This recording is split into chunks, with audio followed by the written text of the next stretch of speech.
وحسام رايه من هشام عبد الفتاح ورمي التماس واحمد فيليكس هوبا جوه الجول هوبا جوه الجول حسام حسن هوبا جوه الجول حسام حسن والهدف الاول اعزائي المشاهدين في الدقيقه 21 من الشوط الاول والقناص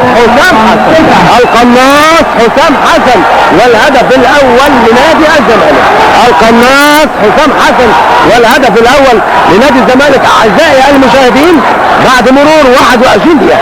ادي احمد فيليكس المميز جدا وادي التفاهم وادي حسام حسن وحلوه جوه الجول لكن والله فيها توفيق شويه لحسام حسن خبطت في قصبة رجله وتسكن الشباك والهدف الاول لحسام حسن.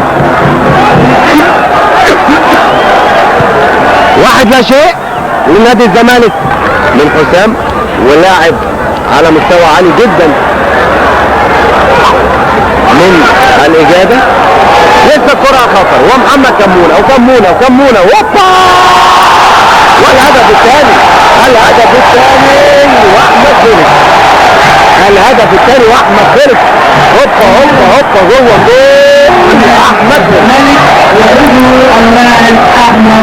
احمد فيليكس والهدف الثاني لنادي الزمالك. كرة عرضية جميلة واحمد فيليكس وضربة رأس رائعة على شمال عادل رفاعي ما قدرش يعملها حاجة وتسكن شباكه والهدف الثاني. ادي محمد كمونة وادي العرضية واحمد فيليكس جوه الجول الهدف الثاني. احمد فيليكس في دقيقة كام؟ لسه بنقول 35 من الشوط الثاني. احمد فيليكس والهدف الثاني اعزائي المشاهدين لنادي الزمالك من الكرات العرضيه اللي قلت ودي لقطه جميله جدا بقى لاحمد فيليكس مع حلمي طولان المدرب العام لنادي الزمالك وخدته وخارج الملعب ضربه مرمى. ادي لقطه لعبد الحليم علي وابتسامه من بدلاء نادي الزمالك واطمئنان على ابراهيم حسن بعد خروجه في بدايه اللقاء ونزول تامر عبد الحميد اللي بيعود بعد غيابه عن اللقاء السابق. توصل الكرة ناحية اليمين سيد عيد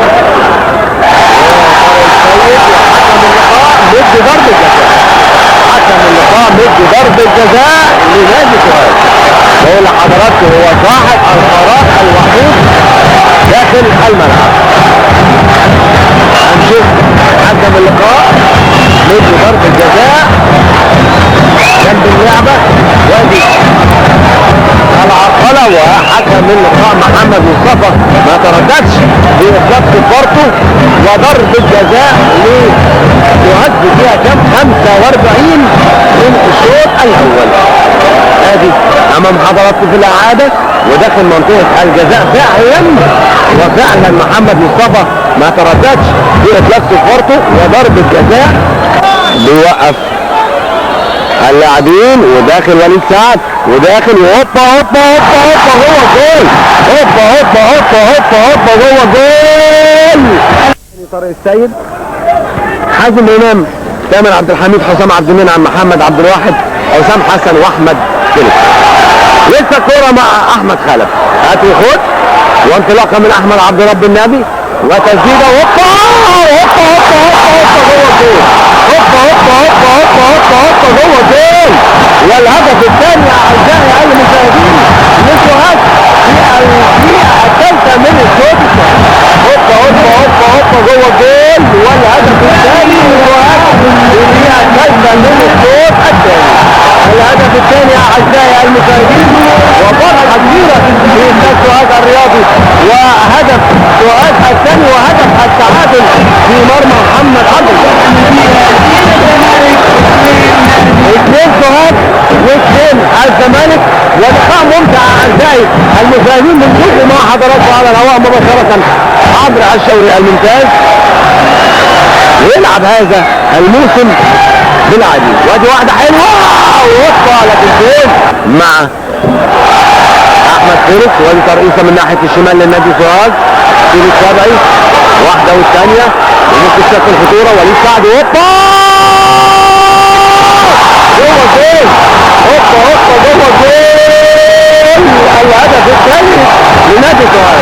الهدف الثالث لنادي سوهاج.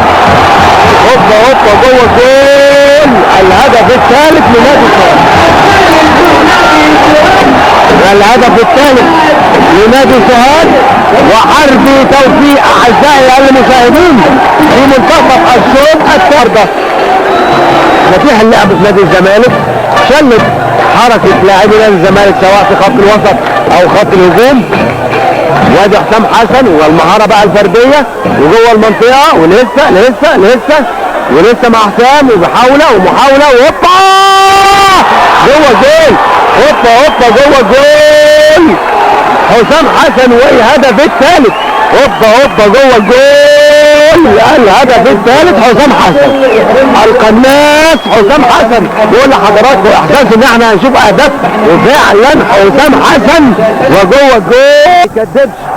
خبر وهدف التعادل لنادي الزمالك من مهاره فرديه وسط ثلاثه من لاعبي نادي سوهاج، واستخلص الكره لنفسه وبمرونه حاططها برجله الشمال على شمال عادل رفاعي ما قدرش يعمل لها حاجه وتسكن شباكه وهدف التعادل لنادي الزمالك.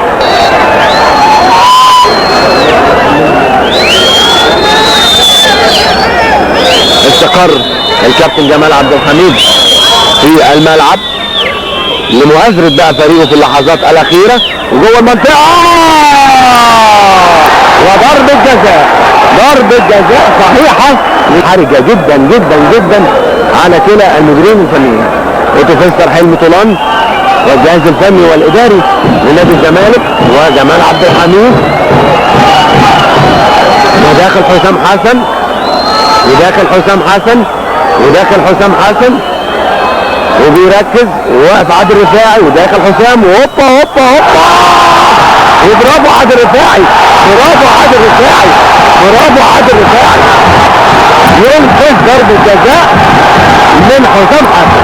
برافو عادل رفاعي ينقذ ضربة جزاء لحسام حسن.